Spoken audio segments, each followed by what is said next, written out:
কেমন আছো তোমরা সবাই? আশা করি ক্লাস 10 মাধ্যমিক 2026-এর যারা ক্যান্ডিডেট, আমার স্নেহের ছাত্রছাত্রী, তোমরা প্রত্যেকেই ভালো আছো।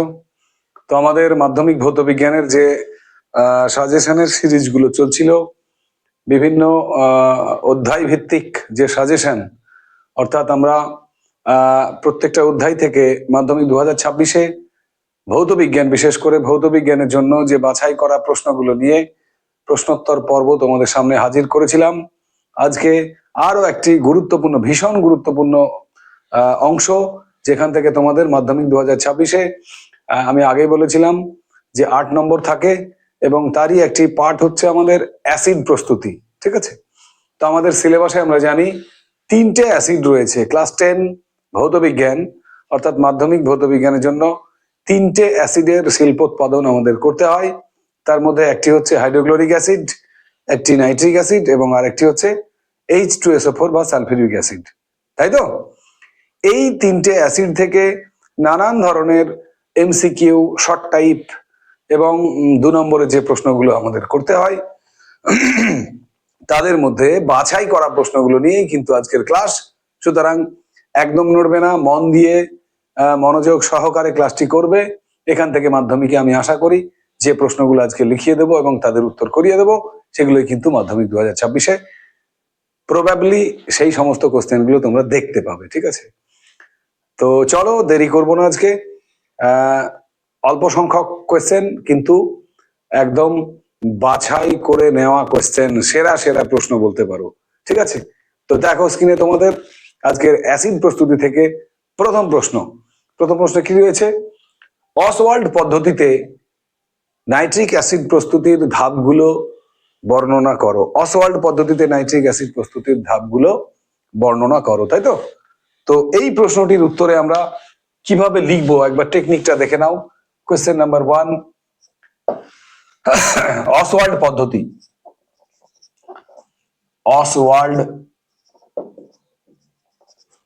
পদ্ধতিতে নাইট্রিক অ্যাসিড প্রস্তুতি, HNO3 প্রস্তুতি, তার যে ধাপগুলো সেগুলো আমাদের চেয়েছে। তাই তো? দেখো এখানে 3টে ধাপে কিন্তু নাইট্রিক অ্যাসিড অসওয়াল্ড পদ্ধতিতে তৈরি হয়। তার মধ্যে স্টেপ নাম্বার 1, প্রথম ধাপ কি হয়? এখানে হেবার পদ্ধতিতে যে অ্যামোনিয়া আমরা পাই, তোমরা জানো হেবার পদ্ধতিতে অ্যামোনিয়া তৈরি হয়।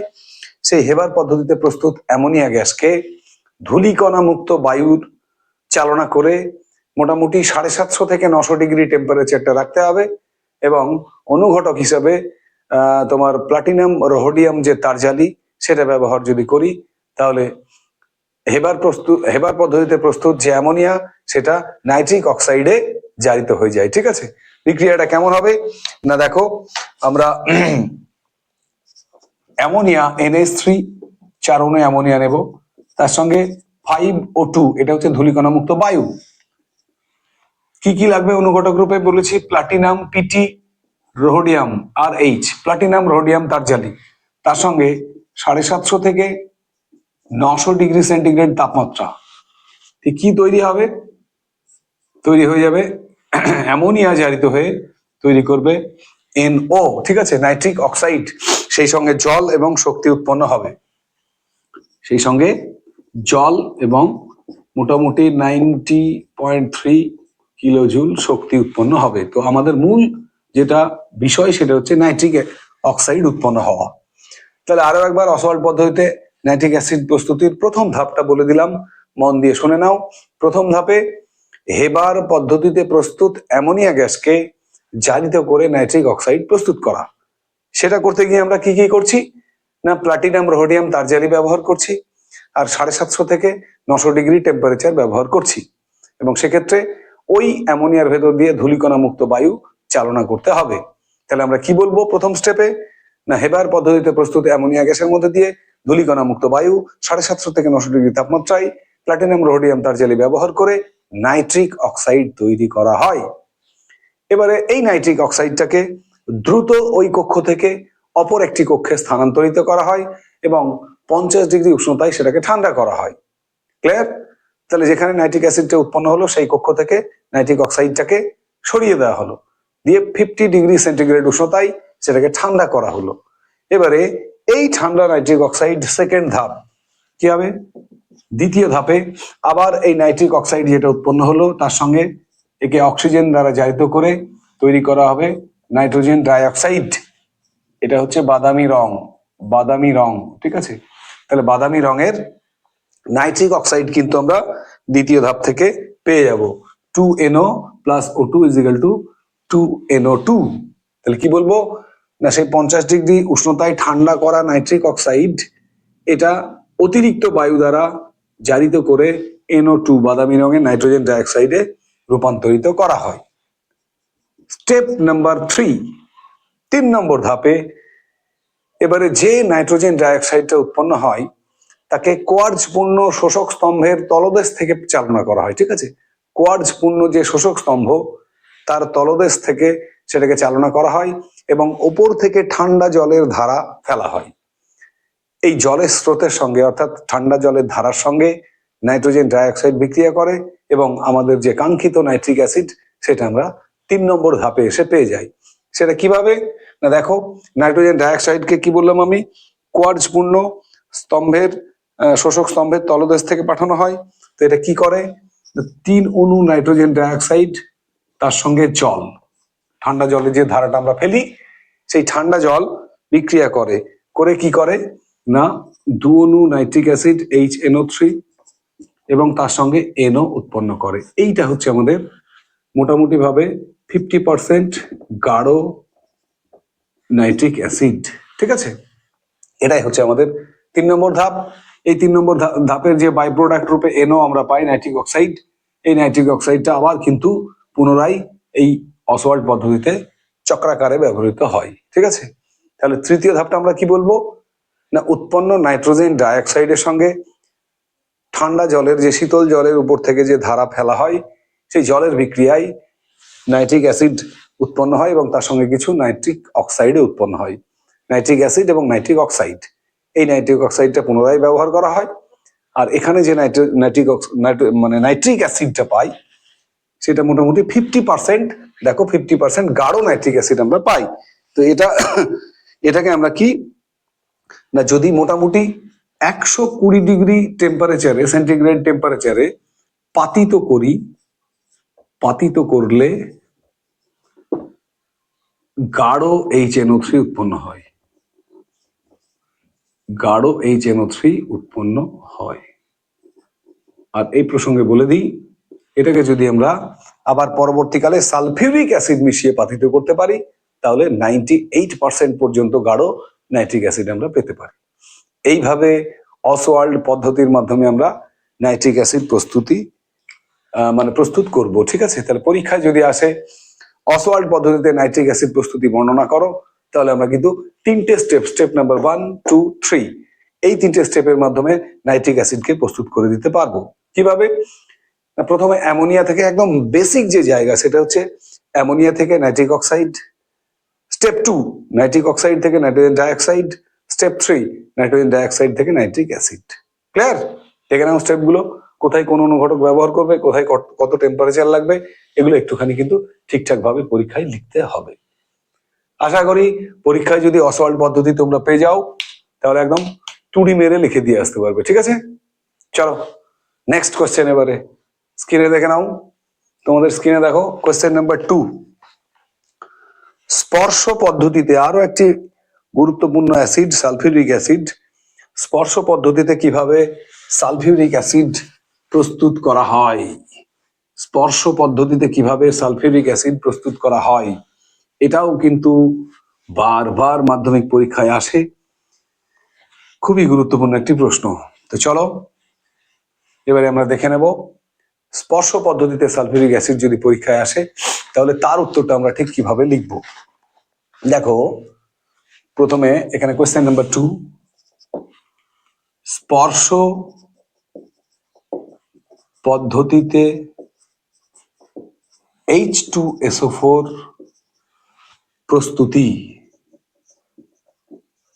পরীক্ষায় মনে করো প্রশ্নটা এলো, তো মনে রাখতে হবে আমাদের স্টেপ নাম্বার 1 কি হবে প্রথম ধাপে মৌল যে সালফার পাওয়া যায় না হলুদ বর্ণের, সেই মৌল সালফার অথবা আয়রন পাইরাইটস, আয়রন পাইরাইটসটা হচ্ছে Fe2, আয়রন তোমার পাইরাইটস যেটা Fe2, আর একটা হচ্ছে মৌল সালফার।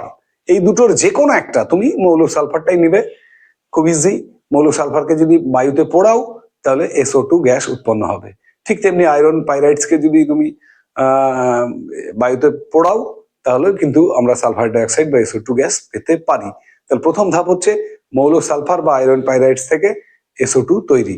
সেটা কিভাবে দেখো, মৌল সালফার S মুক্ত বায়ুর উপস্থিতিতে যদি পোড়াই তাহলে তৈরি হয়ে যাবে SO2, অথবা কি বললাম আমি, আয়রন পাইরাইটস Fe2 তাকেও যদি মুক্ত বায়ুতে পোড়াই তাহলে হবে Fe2O3 প্লাস SO2।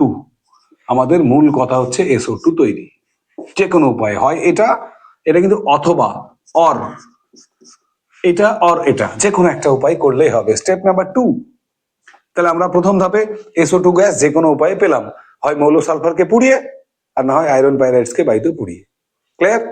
নাম্বার 2, সবচেয়ে মোস্ট ইম্পর্টেন্ট স্পর্শ পদ্ধতির 2 নম্বর স্টেপ কি, সেটা উৎপন্ন সালফার ডাইঅক্সাইড থেকে সালফার ডাইঅক্সাইডকে সালফার ট্রাইঅক্সাইডে পরিণত করা, সালফার ডাইঅক্সাইড থেকে সালফার ট্রাইঅক্সাইডে পরিণত করা। সেটা কিভাবে করব না, সালফার ডাইঅক্সাইডকে সালফার ট্রাইঅক্সাইডে পরিণত করতে গেলে 450 ডিগ্রি উষ্ণতায় প্লাটিনাম অ্যাসবেস্ট অথবা ভ্যানাডিয়াম পেন্টক্সাইড যেটা V2O5, এই দুটোর মধ্যে যে কোনো একটা অনুঘটক ব্যবহার করে আমরা SO2 কে জারিত করে SO3 তে পরিণত করতে পারি। দেখো কি বললাম আমি, SO2 ছিল, তার সঙ্গে অতিরিক্ত অক্সিজেন এবং কি বললাম 450 ডিগ্রি সেন্টিগ্রেড উষ্ণতা। মেনলি এখন যেটা ব্যবহার করা হয় V2O5 অনুঘটক রূপে, V2O5 বা ভ্যানাডিয়াম পেন্টক্সাইড এখন ব্যবহার করা হয়। কেন বেশি করে V2O5 ব্যবহার করা হয় সে প্রশ্ন আমাদের আছে, আসছি পরে, ঠিক আছে, একটু পরেই সেই প্রশ্নের উত্তরে আসছি।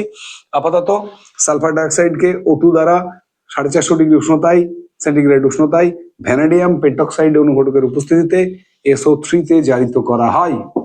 ক্লিয়ার? Step number 2 complete. এবারে স্টেপ নাম্বার 3, তৃতীয় ধাপ। এইভাবে যে সালফার ট্রাইঅক্সাইড পেলাম, এটাকে আমরা সরাসরি জলে দ্রবীভূত করে কিন্তু সালফিউরিক অ্যাসিড পেতে পারি, বাট এটা করা হয় না। সরাসরি SO3 কে দ্রবীভূত করে সালফিউরিক অ্যাসিড প্রস্তুত করা হয় না। কেন করা হয় না তার উত্তর নিয়ে একটি কোশ্চেনে আমি আজকের ক্লাসে হাজির হচ্ছি, কিছুক্ষণ পরেই তার উত্তরটা দিয়ে দেব।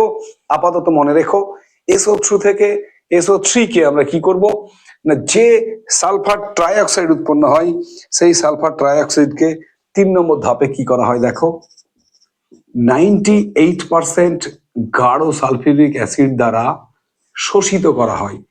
SO3 বা সালফার ট্রাইঅক্সাইডকে 98% গাঢ় সালফিউরিক অ্যাসিড দ্বারা শোষিত করে ওলিয়াম তৈরি করা হয়।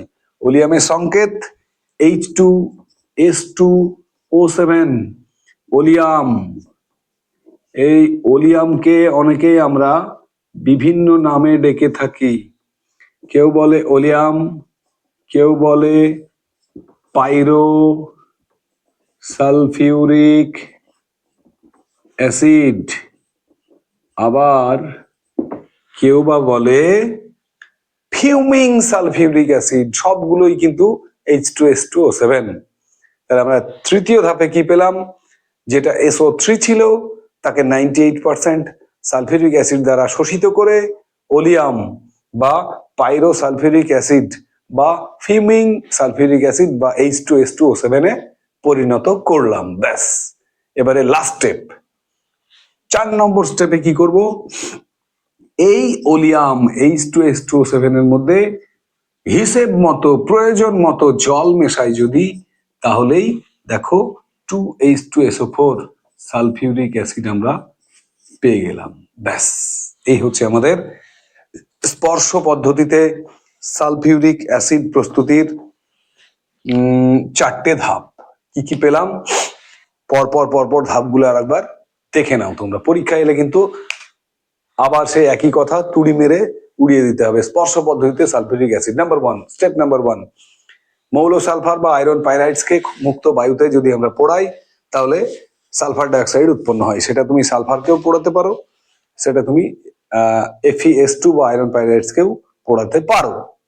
মোট কথা হচ্ছে প্রথম ধাপে আমরা SO2 বা সালফার ডাইঅক্সাইডকে উৎপন্ন করব। স্টেপ নাম্বার 2, দ্বিতীয় ধাপে আমরা কি বলেছি, উৎপন্ন SO2 কে অতিরিক্ত বায়ু দ্বারা SO3 তে জারিত করব, এবং সেক্ষেত্রে SO2 থেকে SO3 জারিত করতে গেলে 450 ডিগ্রি উষ্ণতা এবং ভ্যানাডিয়াম পেন্টক্সাইড অনুঘটক ব্যবহার করব। ঠিক আছে। স্টেপ নাম্বার 3, উৎপন্ন SO3 কে সরাসরি জলে না মিশিয়ে আমরা কি করলাম, 98% সালফিউরিক অ্যাসিড দ্বারা শোষিত করে H2S2O7 পাইরো সালফিউরিক অ্যাসিড বা ওলিয়াম বা ফিউমিং সালফিউরিক অ্যাসিডে পরিণত করলাম। এবং অবশেষে লাস্ট ধাপে 4 নম্বর ধাপে এই ওলিয়ামকে প্রয়োজন মতো হিসেব মতো জল মিশিয়ে সালফিউরিক অ্যাসিড পাওয়া যায়। এইভাবে আমরা মৌল সালফার থেকে শুরু করে স্পর্শ পদ্ধতিতে পরীক্ষাগারে সালফিউরিক অ্যাসিড উৎপাদন করতে পারি। ব্যাস, এটুকু লিখলেই পরীক্ষাগারে মানে পরীক্ষাতে 3 নম্বর কিন্তু তুমি পেয়ে যাবে। ঠিক আছে, তো চলো এবারে নেক্সট চলে যাব অ্যাসিড প্রস্তুতির কোয়েশ্চেন নাম্বার 3। একটু আগেই তোমাদের 3 নম্বরের প্রশ্নটি একটু টাচ দিয়েছিলাম। সেটা হচ্ছে, দেখো তোমাদের স্ক্রিনে, SO3 কে সরাসরি জলে দ্রবীভূত করে H2SO4 প্রস্তুত করা হয় না কেন? একটু আগে আমি বলছি, দেখো এই যে SO3 কে সরাসরি যদি আমি সালফিউরিক অ্যাসিড জলে মানে তোমার দ্রবীভূত করে না করে কি করি না, প্রথমে ওলিয়াম তারপরে সালফিউরিক অ্যাসিড প্রস্তুত করি। কেন? প্রশ্ন হচ্ছে কেন করি। যদি পরীক্ষায় আসে কি লিখবো? 3 নম্বর প্রশ্নের উত্তর দেখো, কারণ। কারণ বলে আমি কারণগুলো মেনশন করছি এখানে, দেখে নাও একবার। 1 নম্বর কারণ, প্রচুর তাপ উৎপন্ন হয়। আমি বলে নিই, আগে লিখে নিই একটু, প্রচুর তাপ। ঠিক আছে, প্রচুর তাপ উৎপন্ন হলে তো কি হবে, এখানে ভালো করে দেখো, যদি জল প্লাস SO3 অর্থাৎ SO3 কে যদি জলে মেশাই তাহলে কিন্তু আমাদের যা দরকার সেই সালফিউরিক অ্যাসিড আমরা পেয়ে যাই, কিন্তু তার সঙ্গে এই বিক্রিয়ায় প্রচুর প্রচুর পরিমাণে তাপ উৎপন্ন হয়। এই তাপ কি করে? এই তাপ সালফার ট্রাইঅক্সাইড যেটা আছে SO3 সেটাকে বাষ্পীভূত করে দেয়। ফলে সালফিউরিক অ্যাসিড যে উৎপাদন, সালফিউরিক অ্যাসিড পাত্রে অল্প পরিমাণে পড়ে থাকে, অর্থাৎ সালফিউরিক অ্যাসিডের উৎপাদন হ্রাস পায়। তার জন্য আমরা SO3 কে সরাসরি জলে দ্রবীভূত করব না। 1 নম্বর পয়েন্ট ক্লিয়ার হয়েছে আশা করি। আরেকবার বলে দিই, SO3 কে সরাসরি জলে দ্রবীভূত করে যদি আমরা সালফিউরিক অ্যাসিড প্রস্তুত করতে যাই, সেক্ষেত্রে প্রচুর পরিমাণে তাপ উৎপন্ন হয়। সেই তাপ SO3 কে বাষ্পীভূত করে দেয়, ফলে পাত্রে অল্প পরিমাণে সালফিউরিক অ্যাসিড উৎপন্ন হয়, অর্থাৎ সালফিউরিক অ্যাসিডের উৎপাদন হ্রাস পায়। ক্লিয়ার? নাম্বার 2 নম্বর পয়েন্ট। তাহলে 2 নম্বর পয়েন্ট হচ্ছে প্রচুর, এটাও সেই প্রচুর তাপেরই জন্য কি হয় না, SO3 প্লাস জলীয় বাষ্প প্লাস H2SO4। মজাটা দেখো, এই যে মিশ্রণটা তৈরি হয় না, সালফার ট্রাইঅক্সাইড, জলীয় বাষ্প এবং সালফিউরিক অ্যাসিড, এরা কি করে, এই তিনটে মিলে কুয়াশার মতো ধোঁয়া সৃষ্টি করে, কুয়াশার মতো ধোঁয়া সৃষ্টি করে। ফলে পাত্র থেকে সালফিউরিক অ্যাসিডকে ওই কুয়াশার থেকে পৃথক করা কিন্তু খুবই মুশকিল, টাফ কাজ। তাহলে আমরা কি বলবো না, SO3 কে যদি আমরা সরাসরি জলে দ্রবীভূত করি তাহলে সালফিউরিক অ্যাসিড উৎপন্ন হয় বটে, কিন্তু সেটা প্রচুর তাপের কারণে জলীয় বাষ্প, সালফিউরিক অ্যাসিড এবং SO3 তিনটে মিশে গিয়ে একটা ধোঁয়াশা কুয়াশার মতো পরিবেশ তৈরি হয় ওই পাত্রের মধ্যে, যেখান থেকে সালফিউরিক অ্যাসিডকে পৃথক করা খুব মুশকিল ব্যাপার। ঠিক আছে। নাম্বার 3 নম্বর পয়েন্ট, আবার যেটুকু সালফিউরিক অ্যাসিড আবার উৎপন্ন হলো, সেই সালফিউরিক অ্যাসিডটা আবার তাপে বিয়োজিত হয়। ঠিক আছে, কত কষ্ট দেখো, একটুখানি সালফিউরিক অ্যাসিড পেলে পাত্রে, সেটাও আবার তাপে ভেঙে যাবে, ভেঙে গিয়ে SO2 গ্যাস, জল এবং অক্সিজেন গ্যাসে বিয়োজিত হয়ে যাবে। ফলে পাত্রে সালফিউরিক অ্যাসিড প্রায় পাবে না বললেই চলে। তো বুঝতেই পারছো, এই সমস্ত কারণে আমরা কখনোই সালফার ট্রাইঅক্সাইডকে, আমরা স্পর্শ পদ্ধতিতে দেখলাম সালফার ট্রাইঅক্সাইডকে 98% সালফিউরিক অ্যাসিড দ্বারা শোষিত করে ওলিয়াম প্রস্তুত করতে হয়, তারপরে ওলিয়ামের মধ্যে প্রয়োজন মতো জল মিশিয়ে সালফিউরিক অ্যাসিড পাওয়া যায়। তাহলে আমরা কখনোই কিন্তু SO3 কে সরাসরি জলে দ্রবীভূত করে সালফিউরিক অ্যাসিড, যেমনটা এই যে বিক্রিয়া দেখছো H2O + SO3 = H2SO4, এইরকম করে সালফিউরিক অ্যাসিড প্রস্তুত করব না। কারণগুলো আশা করি ক্লিয়ার হলো। তো যাই হোক, পরীক্ষায় এলে আমরা লিখে দেবো, ঠিক আছে? চলো দেরি না করে এবারে কোয়েশ্চেন নাম্বার 4, 4-এর দাগের প্রশ্নটা স্ক্রিনে দেখো তোমাদের কি বলেছে। স্পর্শ পদ্ধতিতে SO2 কে SO3 তে জারিত করতে প্লাটিনাম অ্যাসবেস্ট অধিক কার্যকরী অনুঘটক হলেও V2O5 ব্যবহার করা হয় কেন? এটাও স্পর্শ পদ্ধতি থেকেই প্রশ্ন। একটু আগে আমি বলেছিলাম যে আজকের ক্লাসেই প্রশ্নটা আছে, তার উত্তর আমি আজকেই করিয়ে দেব। তো সেই প্রশ্ন এটি, খুবই সুন্দর একখানি প্রশ্ন। প্রশ্নটা আরেকবার, বায়ুতে প্লাটিনাম অ্যাসবেস্ট অধিক কার্যকরী হলেও V2O5 কেন ব্যবহার করা হয়? কোশ্চেন নাম্বার 4-এর উত্তর দেখো, ভালো করে শোনো কি বলেছে এখানে। যে আমরা একটু আগে দেখলাম SO2 থেকে 450 ডিগ্রি উষ্ণতায় V2O5 অনুঘটকের উপস্থিতিতে SO2 অতিরিক্ত অক্সিজেন চালনা করলে কি হয়? SO3 তে জারিত হয়, সালফার ডাইঅক্সাইড থেকে সালফার ট্রাইঅক্সাইড উৎপন্ন হয়, এটা হয়। তো প্রশ্ন হচ্ছে এখানে V2O5 এর চেয়েও কার্যকরী কিন্তু প্লাটিনাম অ্যাসবেস্ট, কিন্তু প্রশ্ন প্লাটিনাম অ্যাসবেস্ট ব্যবহার না করে আমরা কেন V2O5 ব্যবহার করব? তার উত্তর হচ্ছে এখানেও কয়েকটি কারণ আছে, একাধিক কারণ আছে। কারণ নাম্বার 1, প্লাটিনাম অ্যাসবেস্ট একটি মূল্যবান অনুঘটক, তার তুলনায় ভ্যানাডিয়াম পেন্টক্সাইড অনেক সস্তা। তাহলে আমরা 1 নম্বর পয়েন্ট কি ব্যবহার না করার তোমার V2O5 বা ভ্যানাডিয়াম পেন্টক্সাইড, এটাকে কি বললাম? ভ্যানাডিয়াম পেন্টক্সাইড,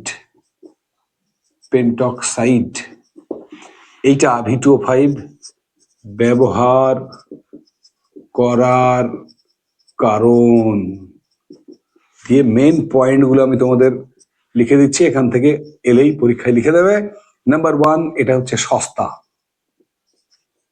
আর নাম্বার 2 যে পয়েন্ট, সেটা হচ্ছে যে অনুঘটক বিষটা থাকে ওই গ্যাস মিশ্রণে, যে অনুঘটক বিষ, ক্যাটালিস্টিক পয়জন, যে অনুঘটক বিষ, সে অনুঘটক বিষ কোনগুলো? আগে অনুঘটক বিষ সমান লিখে দিই। এখানে আর্সেনিক অক্সাইড, বিশেষভাবে মনে রেখো ওই গ্যাসের মধ্যে আর্সেনিক অক্সাইড মিশে থাকে, প্লাস জলীয় বাষ্প প্লাস ধূলিকণা থাকে,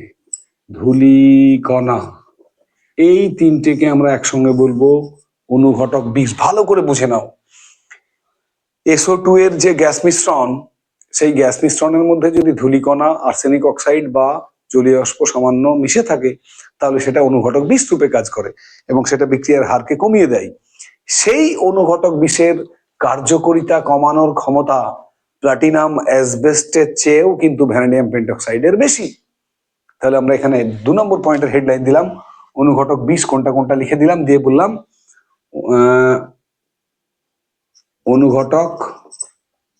অনুঘটক বিষের কার্যকারিতা কমাতে অধিক কার্যকর। বোঝা গেল? এই পয়েন্টটা কিভাবে ব্যাখ্যা করলাম। তার পরীক্ষায় এলো 2 নম্বর আছে, সোজা কথা, একদম সিম্পল। প্লাটিনাম অ্যাসবেস্ট ব্যবহার না করে V2O5 কেন ব্যবহার করব? আমরা লিখবো যে SO2 থেকে SO3 প্রস্তুত করার সময় আমরা V2O5 ব্যবহার করব কারণ নাম্বার 1, এটা প্লাটিনাম অ্যাসবেস্টের চেয়ে বেশি সস্তা হয়। আর নাম্বার 2 হচ্ছে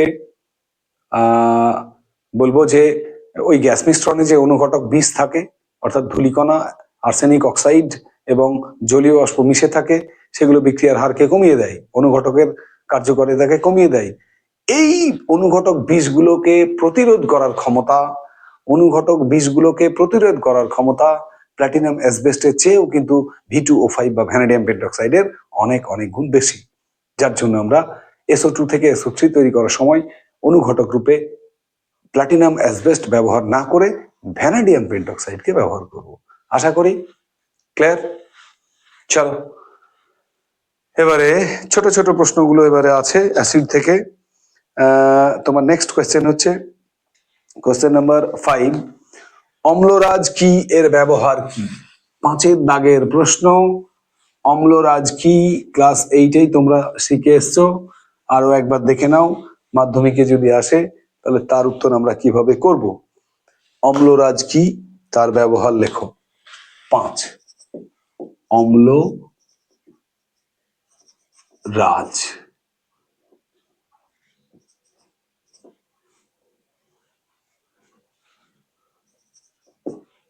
একে কি বলা হয় আরেকটা নাম? অ্যাকোয়ারিজিয়া, তাই না? অ্যাকোয়ারিজিয়া মনে পড়ে? অ্যাকোয়ারিজিয়া মনে পড়ছে?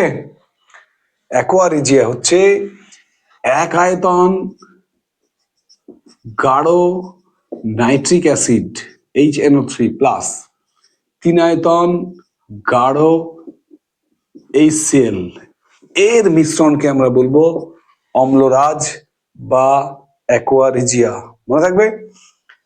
আবার বলে দিই, 3 আয়তন গাঢ় হাইড্রোক্লোরিক অ্যাসিডের সঙ্গে 1 আয়তন গাঢ় নাইট্রিক অ্যাসিডের যে অ্যাসিড মিশ্রণ তাকে আমরা অম্লরাজ বা অ্যাকোয়ারিজিয়া বলা হয়। এখানে একটা কথা বলে দিই, অম্লরাজ, রাজ মানে অম্লের রাজা, অর্থাৎ অ্যাসিডের রাজা, কিং অফ অ্যাসিড। অম্লরাজ কেন বলা হয় জানো? এরা এই যে তোমার অ্যাকোয়ারিজিয়া বা অম্লরাজ, এরা যে সমস্ত ধাতুগুলো রাজা ধাতু বলা হয়, যাদেরকে রাজাদের কাছে যে সমস্ত ধাতু থাকতো, সেই সোনা, প্লাটিনাম এবং তোমার কি বলবো প্যালাডিয়াম, সোনা, প্লাটিনাম, প্যালাডিয়াম, সোনা, প্লাটিনাম এবং প্যালাডিয়াম, এই 3টে রাজা ধাতু, এই রাজা ধাতুগুলোকে দ্রবীভূত করতে অম্লরাজ বা অ্যাকোয়ারিজিয়া ব্যবহার করা হয়। ঠিক আছে? এছাড়াও অ্যাকোয়ারিজিয়ার ব্যবহার আরো আছে, খুব গুরুত্বপূর্ণ ব্যবহার।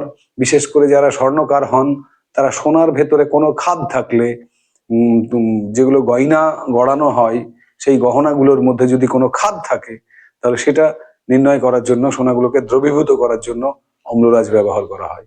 এছাড়াও আরো তোমার বিভিন্ন তোমার বিশেষ করে ল্যাবরেটরিতে যে সমস্ত কাঁচের টেস্ট টিউবগুলো থাকে না, সেই টিউবগুলো অন্যান্য অ্যাসিডগুলো দিয়ে পরিষ্কার করা হয়তো যায় না, তখন সেটা অম্লরাজ দিয়ে পরিষ্কার করা হয়। কাঁচের তৈরি টেস্ট টিউবগুলোকে তোমার অম্লরাজ দিয়ে পরিষ্কার করা যায়। এই হচ্ছে অ্যাকোয়ারিজিয়া বা অম্লরাজের ব্যবহার। আমি আবার বলে দিই, 1 আয়তন গাঢ় নাইট্রিক অ্যাসিডের সঙ্গে 3 আয়তন গাঢ় হাইড্রোক্লোরিক অ্যাসিডের যে মিশ্রণ, সেই অ্যাসিড মিশ্রণকে বলা হয় অম্লরাজ। অম্লরাজ অর্থাৎ অ্যাসিডের রাজা। এগুলো রাজা ধাতু, বিশেষ করে সোনা। রাজা ধাতু কি কি বললাম?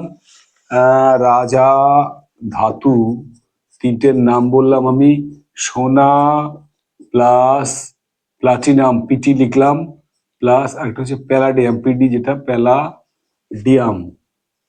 এই সোনা, প্লাটিনাম এবং প্যালাডিয়াম এই 3টে ধাতুকে কি করতে সাহায্য করে? গলাতে সাহায্য করে। এছাড়াও সোনার মধ্যে কোনো অশুদ্ধি বা খাদ থাকলে সেটা স্বর্ণকারীরা সেই সোনাকে দ্রবীভূত করার জন্য অম্লরাজ ব্যবহার করেন, আর কাঁচের তৈরি টেস্ট গুলোকে পরিষ্কার করার জন্য অম্লরাজ ব্যবহার করা হয়। ক্লিয়ার? আশা করি 2 নম্বরের প্রশ্ন মাধ্যমিকে এলে আমরা লিখে দিতে পারবো। নেক্সট, এবারে কোয়েশ্চেন নাম্বার কত হলো? 5-এর দাগের প্রশ্ন হলো। এবার 6-এর দাগের প্রশ্ন, ধূমায়মান নাইট্রিক অ্যাসিড কি? ধূমায়মান নাইট্রিক অ্যাসিড কি? মাঝে মাঝেই কিন্তু প্রশ্নটা অলরেডি 2-3 বার মাধ্যমিকে এসছিল আগে, আগামী দিনেও আসার প্রবল সম্ভাবনা। কোশ্চেন নাম্বার 5, কি বললাম 6 সরি, ধূমায়মান নাইট্রিক অ্যাসিড, ধূমায়মান HNO3, এটা কি জিনিস? ধূমায়মান নাইট্রিক অ্যাসিড হচ্ছে ধোঁয়া ধোঁয়া নাইট্রিক অ্যাসিড। কেন ধোঁয়া ধোঁয়া? না, গাঢ় নাইট্রিক অ্যাসিডের মধ্যে যখন নাইট্রোজেন ডাইঅক্সাইড মিশে থাকে, নাইট্রোজেন ডাইঅক্সাইড গ্যাস যখন মিশে থাকে, তখন সেই গাঢ় নাইট্রিক অ্যাসিড থেকে সব সময় একটা ধোঁয়ার সৃষ্টি হয়, ধোঁয়া ধোঁয়া বের হয়। ঠিক আছে? এই জন্য নাইট্রিক অ্যাসিড এবং নাইট্রোজেন ডাইঅক্সাইডের যে মিশ্রণ, সেই অ্যাসিড মিশ্রণকেই বলা হয় ধূমায়মান নাইট্রিক অ্যাসিড। ক্লিয়ার? আরেকবার বলে দিই, যে গাঢ় নাইট্রিক অ্যাসিডের মধ্যে NO2 যদি দ্রবীভূত অবস্থায় থাকে তাহলে সব সময় একটা ধোঁয়ার সৃষ্টি হয়। সেই ধোঁয়াগুলো তোমার সেই রকম ধোঁয়া মিশ্রিত গাঢ় নাইট্রিক অ্যাসিডকেই বলা হয় ধূমায়মান নাইট্রিক অ্যাসিড। এর তীব্র জারক হিসেবে ব্যবহার করা হয়। Clear? Next question number 7, oleum বা ধূমায়মান সালফিউরিক অ্যাসিড কি? খুব ছোট ছোট সুন্দর সুন্দর প্রশ্ন। 7-এর দাগের প্রশ্ন দেখো তোমাদের স্ক্রিনে। ওলিয়াম কি, এক কথায় 7-এর দাগের প্রশ্ন, ওলিয়াম কি? ওলিয়াম অলরেডি আমরা সবাই জেনে গেছি, তাই না? ওলিয়াম কি? অ্যান্সার কি লিখবো? ওলিয়াম হলো H2S2O7। এই H2S2O7 কে বলা হয় ওলিয়াম, যাকে বলা হয় পাইরোসালফিউরিক অ্যাসিড, যাকে বলা হয় ফিউমিং সালফিউরিক অ্যাসিড। এবার ওলিয়াম কি তখন বলবো, সালফার ট্রাইঅক্সাইডের সঙ্গে 98% সালফিউরিক অ্যাসিড দ্বারা ওই সালফার ট্রাইঅক্সাইডকে যদি শোষিত করা হয় তাহলে যে তোমার কি বলবো, যে যৌগটি উৎপন্ন হয় সেটাই হচ্ছে ওলিয়াম। দেখো আমরা জানি SO3 প্লাস 98% H2SO4 তৈরি হয়ে যাবে H2S2O7 বা ওলিয়াম বা পাইরোসালফিউরিক অ্যাসিড। মনে থাকবে, ওলিয়াম বা পাইরোসালফিউরিক অ্যাসিড। ব্যাস, এটা কি কাজে লাগে? ওলিয়াম কি কাজে লাগে বলো? স্পর্শ পদ্ধতি তোমরা শেষ করেছো, জানো, সেখানেই কিন্তু ওলিয়ামের কাজ পেয়ে যাবে। ওলিয়ামের কাজ হচ্ছে ওলিয়ামের মধ্যে হিসেব মতো জল মেশালে সালফিউরিক অ্যাসিড প্রস্তুতিতে কাজে লাগে। ক্লিয়ার? তাহলে ওলিয়াম কি, এর ব্যবহার কি?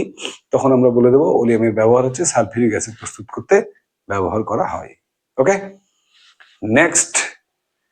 এবারে কোশ্চেন নাম্বার 8, তোমাদের স্ক্রিনে দেখো অনেকগুলো ছোট ছোট প্রশ্ন। 4টে ছোট ছোট প্রশ্ন নিয়ে আমাদের আজকের অ্যাসিড অংশের, অর্থাৎ অ্যাসিডের যে শিল্প প্রস্তুতি আমাদের রয়েছে ক্লাস 10-এর ভৌতবিজ্ঞানে, তার শেষ প্রশ্ন 8-এর দাগের প্রশ্ন স্ক্রিনে দেখে নাও। প্রথমে সালফান কি, মিউরিয়েটিক অ্যাসিডের সংকেত লেখো, অ্যাকোয়াফর্টিস কি, অয়েল অফ ভিট্রিয়ল কি? তো কোশ্চেন নাম্বার কত হলো? 8। 8-এর প্রথম প্রশ্ন সালফান কি। প্রথম প্রশ্ন সালফান কি, তার কি উত্তর হবে? সালফান কি, তখন আমরা লিখবো 100% ওলিয়ামকে, 100% ওলিয়ামকে সালফান বলে। একটা উত্তর পেলাম। হলো, সালফান কি না 100% ওলিয়ামকে আমরা সালফান বলবো। কোয়েশ্চেন নাম্বার 2, অর্থাৎ এই একসঙ্গে দেওয়া আছে 2 নম্বরের 2-এর দাগের প্রশ্নটা, মানে পার্ট 2 কোশ্চেনের কি আছে লেখা? মিউরিয়েটিক অ্যাসিডের সংকেত লেখো। মিউরিয়েটিক অ্যাসিড, জানো কোনটা মিউরিয়েটিক অ্যাসিড? মিউরিয়েটিক অ্যাসিড আমরা হাইড্রোক্লোরিক অ্যাসিডকে বলি মিউরিয়েটিক অ্যাসিড। সুতরাং মিউরিয়েটিক অ্যাসিডের সংকেত, অ্যাসিড এর সংকেত কি লিখবো? HCl। তাহলে একটা কোশ্চেন, দুটো কোশ্চেন, মিউরিয়েটিক অ্যাসিডের সংকেত HCl। Question number 3, third part, 8-এর দাগের প্রশ্নের থার্ড পার্ট কি ছিল না? অ্যাকোয়াফর্টিস কি?